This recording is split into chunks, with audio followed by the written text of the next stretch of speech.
Ito ang magandang balita na dapat malaman ng taong bayan at tila ayaw ipalabas ng mga bayarang media. Sadyang totoo nga talaga na ang lahat ay may hangganan at kahit kailan hindi mananaig ang kasamaan laban sa katotohanan dahil matapos nga ang kaliwat kanang panggigipit ng gobyernong Agba sa kampo ng mga Duterte, lalong-lalo na kay Vice President Sara Duterte at kay dating Pangulong Rodrigo Duterte, ay sadyang tadhana pa rin ang gumagawa ng paraan upang makamit na ni dating Pangulong Duterte ang hustisya. Pero bago tayo magpatuloy, kung bago ka pa lang sa aking channel ay huwag mo nang kalimutang mag-like, comment at mag-subscribe para lagi kang updated sa mga susunod nating video.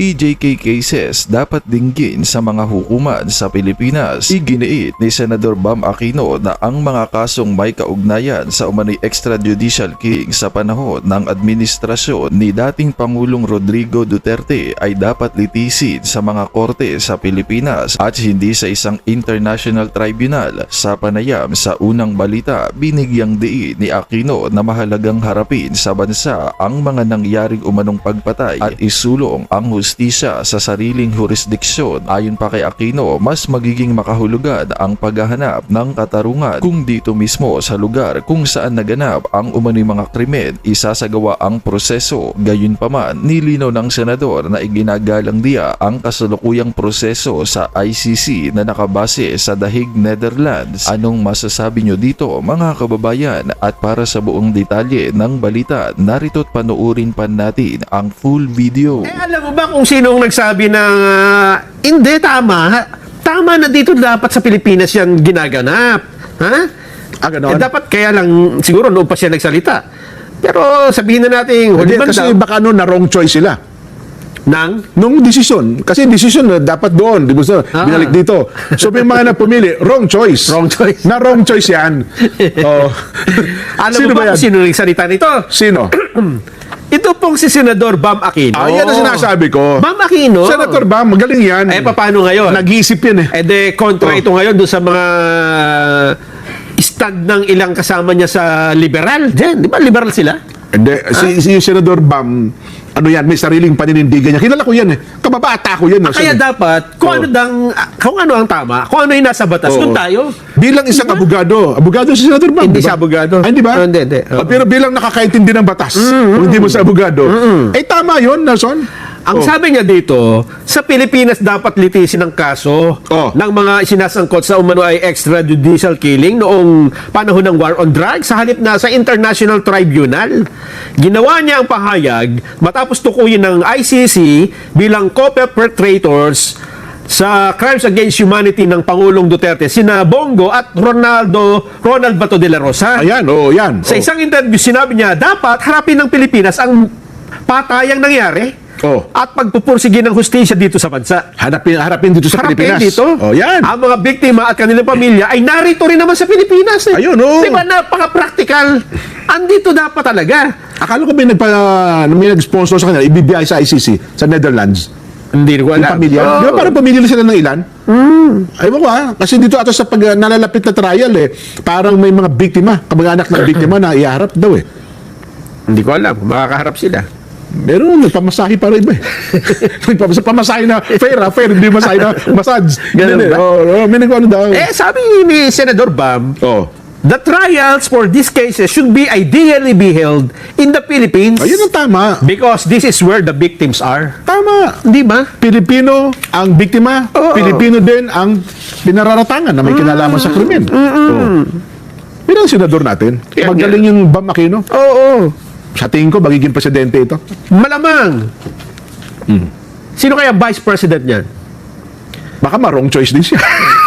Yung pahayag ni Senator Bam Aquino tungkol sa AGK cases, lalo na itong pagkasangkot ni Senator Bato at Senator Bongo sa kaso ni Tatay Digong. Ito ang pahayag ni Bam Aquino. AJK cases should be tried in Philippine courts, Bam Aquino says. Wow. So ito ang sabi ni SAS.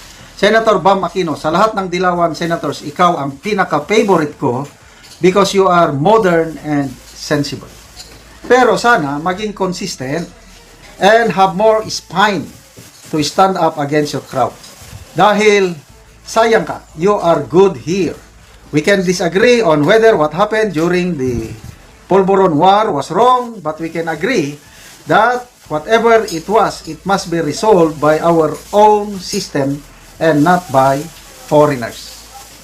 Nakakatuwa naman kung totoong ganito ang sinabi o prinsipyo ni Senator Bam Aquino. May kasalanang ginawa si Senator Bato, Senator Bongo, so be it. Ang mag-issue ng warrant of arrest, Philippine courts. Ikulong sila dito sila litisin, hindi sa Banyangka. Ganon lang kasimple. Kahit si Tatay Digong natin, hindi dapat dinala doon sa ICC. Kasi gumagana ang ating justice system. Ang ICC, complementary court lang yan. Papasok ang ICC pag hindi na nagpapangsyon ang justice system na isang bansa. Oh, Pilipinas. Gumagana. Pinagmamayabang nga ng Pangulo ni Boying John B. Cremulya, yung mga example, si Saldico. Bumalik ka na dito. Harapin mo ang kaso mo. Dahil buhay ang hustisya sa bansa. Correct, buhay. Bakit nyo kinidnap? Bakit nyo isinorender si Tatay Digong sa ICC? Anong yun? Political agenda. Basta tao. Ang people who reacted, ang daming positive. 17,000 ang nag-react. 14,000 ang nag-like. 2,500 ang nag-love. Positive kay Senator Aquino. 264 lang ang tumatawa. So maraming maligaya para kay Senator Aquino. Tunay nga. Basa tayo sa mga comments. Akel Yang. Huwag pakampante. Same mechanics ginawa niya sa campaign before about his stand in Sara impeachment case. Tama nga naman. Nung bago kampanya, bago eleksyon, maganda yung ano niya kay Sara na hindi siya susuporta. Ngayon, wala na. Bumabaliktad na si Bam Aquino. May pagkabalimbing din. Tama. Bokele Duterte. He simply playing politics to gain some votes from other term. He knows kakampwits will vote for him regardless what his move here. Iba stance niyan before. Justiniano Bertes. Kasi nga tatakbo daw siya kaya playing safe muna. Romer Novio. Oh wow, sovereignty era unlocked na ba? Nice to see foreign intervention in no longer a personality proud. Growth looks good on you, Senator Bam Aquino. Consistency is a real glow up. Charot. Didn't expect this plot twist for 2026. Ahem, posing for VP. Okay. Personal opinion ko ito ha. Ano ito? Hindi tunay. May political agenda itong Bam Aquino na ito. Tama, sinuportahan siya ng Iglesia ni Cristo In-endorse siya ng iglesia. Ang Iglesia ni Cristo, anti-impeachment yan Paano ngayon, nung nanalo na siya, dahil sa isang factor, suporta ng Iglesia, ngayon, bumaliktad na. Sinusulong na ma-impeach si VP Sara. Kasi nga, gusto nilang mawala talaga si VP Sara sa political equation. Kaya, consistency, dilawan is, except sa dalawang dilawan na talagang consistent. Sino? Attorney Rowena Guanzon and Congressman Edgar Erese. Meron pa ba? Kamay nakalimutan lang ako. Itong dalawang ito. I love their being dilawan. Bakit? Ang tinitignan nila kapakanan ng taong bayan Sana dadami pa ang dilawan katulad ni Congressman Erese at Attorney Rowena Guanzon. Ito, Bam Aquino. Ano lang yan? Gusto niyang makakuha ng pabor sa mga Duterte. Kasi, sa nakikita ko lang personal opinion ko, may ambisyon siya sa 2028. Either presidente or vice president. Dalawa lang yan. Kasi, si Madam Leni, yun ang malakas na kandidato nila. Kailang parang alanganin si Madam Leni. Mabuti sana kung siya ang tatakbo. Kailang, sa tingin ko, parang happy na si Madam Leni serving her constituents sa Naga. And to me, dyan na lang kayo, Madam. Mas marami kayong matulungan sa Naga. Huwag na kayong bumalik sa national position. Personal opinion ko lang yan. Although maganda sana kung siya ang tatakbo. Mabuti sana kung maibalik ko lang panahon na ang nanalo noong 2022 ay si Madam Leni. Bahala ng lutang, sinasabi nating lutang, wala namang bahid sa katiwalian. O di mas maganda. Kaysa ngayon, magaling nga daw ang ating presidente. Ano yan? Oxford graduate, kung ano-anong graduate. Punong-puno na naman ng korupsyon ang nangyayari sa administrasyon. Kaya, nanaisin ko pang Leni sana ang presidente natin ngayon. At ngayon, Bam Aquino, Reza Ontiveros, no way. VP Sara pa rin ako, true and true. Bigyan natin ng reaksyon, opinion, itong post ang balita ngayon. Title, Ontiveros, nasaktan umano sa pagkakadawit ng mga kapwa senador. Wow naman! And the famous Best Actress Award goes to... Tila nagpahayag ng pag-alala si Senator Reza Ontiveros kaugnay sa pagkakadawit na International Criminal Court kina Senator Ronald Bato de la Rosa at Senator Christopher Bongo habang bilang umano'y co-perpetrators sa kaso dulot ng war on pulburon ng nakaraang administrasyon. Sa isang panayam, sinabi ng Ontiveros na bagamat indictment pa lang umano ang issue at wala pang opisyal na dokumento mula sa ICC, hindi raw maikakaila na masakit ito. Oy, nasaktan daw. Masakit ito para sa Senado, lalo na mga kapwa niya senador ang nasasangkot. Ito ang sabi niya.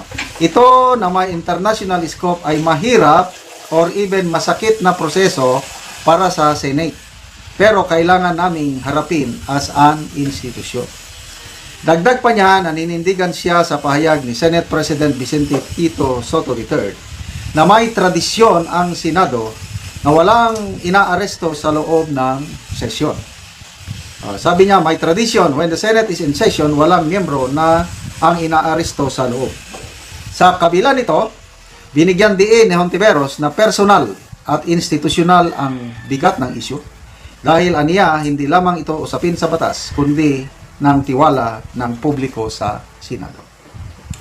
Tanong, Senator Risa, kung ang war on pulburon ni Tatay Digong noong administrasyon niya ay nakasama sa maraming Pilipino, bakit ang kanyang anak ngayon nananatiling mataas ang ratings, nanatiling siya pa rin ang may pinakamataas na voters preference sa 2028 election? Mag-isip kayo. Si mga kakamping, Senator Franklin Drilon, si Senator Risa mismo umamin ng pinakamalakas na kandidato sa 2028 is si VP Sara. Kung masama pa yung ginawa ng kanyang tatay sa war on pulburon, dapat sana galit ang Pilipino sa kanila at dapat sana wala nang puwang sa puso ng mga Pilipino ang mga Duterte. Bakit mas marami pa rin ang sumusuporta sa mga Duterte? So anong ibig sabihin nito? Yung ICC na yan is more, para sa akin, opinion ko, political maneuvering yan. Balak ng administrasyong ito na pulbusin ng mga Duterte para akala nila na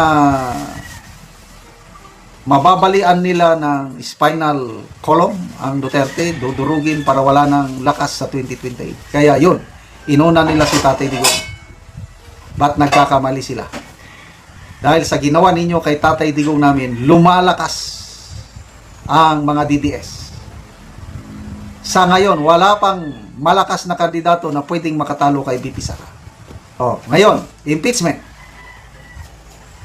Anong sabi ni opinion nito ni Attorney Guanzon?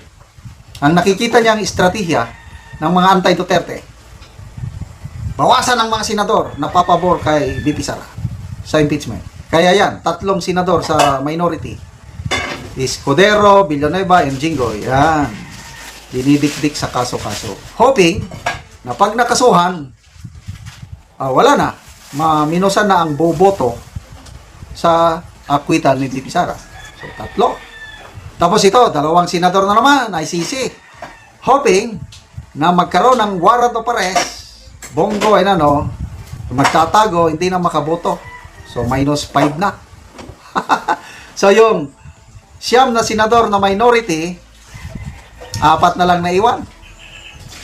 But, kahit maalis nyo pa yung 5 senador na yan, sigurado na ba kayo na makukonvict nyo si VP Sara? Kailangan nyo pa rin ng 16 votes. Dahil ang computation is buo pa rin ang Senado, 24. So, kailangan nyo 16 ba? Yeah, 16 votes. At si Senator Lacson na mismo ang nagsabi, and I agree, na kahit mawala sa pwesto si Bato at Bongo, kahit mawala yung tatlo, Escudero, Jinggoy, and Villanueva, mas mahirapan ang anti-Duterte forces na i-convict si VP Sara through impeachment, and I agree. 16 pa rin ang kailangan ninyo. Oh, so sino pa yung naiwan? So, kung minus 5, di 19 na lang. 19, ano? May 4 lang na senador na mag-acquit kay VP Sara. Pasado na. Oh, nandyan pa si Robin Padilla. Nandyan pa si Marcoleta. Nandyan pa si Senator Amy. Sino pa ba yung isa? Nandyan pa si Alan Peter Cayetano. So, yung naiwan na nandyan pa si yung 2 Villar. Nandyan pa si Senator Pia. Kaya imposible, hindi sila makakakuha ng 16 senators na mag-convict kay VP Sara. Kaya wala talaga, hindi nyo kayang patalsikin ang mga Duterte. Humanda kayo dahil uupo, babalik at babalik ang isang Duterte sa Malacanang sa 2028. Bigyan natin ng reaction opinion itong post ng News 5. Balita ng yung reaction ni ex-Senator Trillanes. Binatikos niya si Senator Bam Aquino. Nako, ang mga dilawan, di pa nagsisimulang kampanya, nagkawatak-watak na. Pabida-bida, papogi lang daw. Bakit? Dahil sa pahayag ni Senator Bam na dito daw dapat sa Pilipinas litisin ang mga kaso-kaso sa AJK. Ito ang balita. Ang bida-bida ni dating Senator Antonio Trillanes IV, si Senator Bam Aquino, matapos nitong sabihin na dapat dito sa Pilipinas ginagawa ang mga paglilitis sa madugong Duterte drug war. Tanong tuloy ni Trillanes, nagpapapogi lang ba ang senador sa mga supporter ng pamilya Duterte? Nagbabalik si Mean Los Baños. Nakakulong si dating Pangulong Rodrigo Duterte sa The Hague, Netherlands. Posible ring arestuhin ang ayon sa International Criminal Court o ICC ay mga co-perpetrators o kasabwat sa madugong Duterte drug war.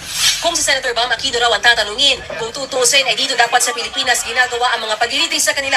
Lalo't nandito rin naman sa bansa ang mga biktima. Maganda raw na dito mangyari ang paghahanap ng hustisya, pero giniit din ni Aquino na nilerespeto niya ang proseso ng ICC. Tumaas naman ang kilay ni dating Senator Antonio Trillanes IV sa sinabing niya ni Senator Bam. Buwelta ni Trillanes, nagbibida-bida ngayon ang senador na may malasakit kuno sa mga biktima ng drug war, pero wala naman daw ginawa nung kasagsagan ng umano'y extrajudicial killings. Tanong pa ni Trillanes kung totoong naniniwala si Senator Aquino na sa Pilipinas dapat litisin ang mga EJK cases, kinasuhan niya ba si dating Pangulong Duterte at iba pa nitong kasabwat noong panahon ng war on drugs? Dagdag pa ng dating senador, nagpapapogi lang ba sa Duterte supporter sa Senator Bam kapalit ng mga nagsasakripisyo? Insensitive daw yan at napaka-unfair. Dahil daw sa sinabi ni Aquino, napatunayan daw na nagsasabi ng totoo si Trillanes sa pahayag niyang hindi raw isusuko ni dating VP Leni Robredo si Duterte sa The Hague. Nabash pa nga raw siya noon ng supporters sina Aquino at Robredo. Ganito rin ang naging sentimiento ni dating Commission on Audit Commissioner Heidi Mendoza. Giit niya, ignorante ang senador kung bakit may ICC. Malamang daw, hindi kayang tumaya ng mga biktima ng EJK kung dating Pangulo ng Pilipinas ang kalaban. Masyado raw insensitive ang senador. Madali raw sabihin yung ideal, lalo na kung hindi naman daw kasama sa laban. Ilang beses sinubukang kuhanan ng pahayag ng News 5 si Senator Bam Aquino. Sir, could you get your comment kay Senator Trillanes lang? Unfair daw yung sinabi ninyo na dapat dito litisin. We're going to mass. Answer, we have a statement already. All done, sir. Reaction, sir. We have a statement already. Pakibasa na lang yung statement natin. Pero sa mga oras na ito, wala pang natatanggap na statement mula sa kanyang opisina ang Senate reporters. Si Senator Risa Hontiveros naman, na kaalyado ng senador, suportado ang kaso sa ICC. Hahayaan na lang daw niya na si Aquino ang magpaliwanag ng kanyang sarili. Masasabi ko lang ay para sa aking sarili. na kaya ko sinusuportahan yung pinag-uusapang posibilidad na bumalik ang Pilipinas bilang miyembro ng International Criminal Court o bilang signatory muli ng Rome Protocol. Kaya ko mula sa panahon ni na Kian de los Santos, si Kulot, si Carl at iba pang mga EJK victims, sinusuportahan yung panawagan ng kanilang mga naulilang pamilya. Bagamat hindi pa raw niya nababasa ang post ni Trillanes laban kay Senator Bam, itinuturing daw ni Hontiveros na kaalyado ng oposisyon ang dating senador. I do consider him an ally and a friend, kaya binibilang ko siya at kanyang partidong Magdalo sa hanay ng oposisyon.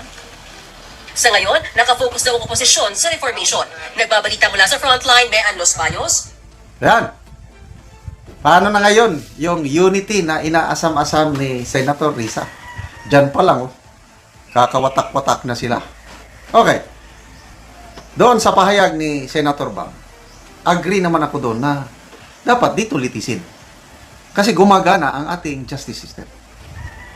But ang mas malaking tanong dyan is, sincero ba itong si Senator Bam Aquino sa kanyang pahayag? O may hidden agenda yung kanyang ano? Ako, personal opinion ko lang ito. Agree ako kay Trillanes na parang pabida-bida lang. Kasi itong si Aquino, marunong sumakay sa ano eh. Tingnan mo nung bago yung midterm election last year, may pahayag siya na parang yung impeachment daw ni BP Sara is non-issue sa kanya. Alala, para bang lumalabas na okay lang siya. Kaya nga, na-endorse siya ng Iglesia ni Cristo. Alam natin ang Iglesia ni Cristo, anti-impeachment. O, in-endorse siya. Ano na ngayon? Nagiging pro-impeachment na siya. Kaya ako, alanganin na ako itong si Bam Aquino. Kung sa sinseridad ang pinag-uusapan, parang paling-paling kung sa Bisaya. Double-edged. Kaya, nung tinatanong siya ng media, any comment? Kung talagang stand firm siya sa ano, sinagot ko na kung ako si Bam Aquino, yes, that is our justice system is working. Why will you bring them? Eh, ayaw niyang sumagot eh. Ibig sabihin, wala, mahina ang kanyang paninindigan. Kaya, huwag tayong padadala kay Bam Aquino. May plano din yan. Siguro, kung pinakamababang ano niya, gusto niyang mag-vice president. Ay kung presidente si BP Sara, gusto niyang makakuha rin ng boto ng mga DDS. Kaya yan, nagsasalita siya. Kasi hindi niya man na makakalaban direct siya, no? Hindi niya makakalaban direct si BP Sara. So, vice president. So, ganyan talaga ang politika. Bibihira yung makapan ka ng politika na example, si BP Sara. Yan ang gusto ko. Kung galit-galit talaga. Walang pagka-plastic. Ito kay Senator Bam, alanganin, huwag tayong maniwala. Parang nagpapakitang gilas lang sa ating mga DDS, baka sakaling makakuha siya ng suporta galing sa atin. Kaya naman anong masasabi mo sa balitang ito? Kung mayroon kang hinaing at komento ay mag-comment ka lamang sa ibaba ng videong ito. Maraming salamat.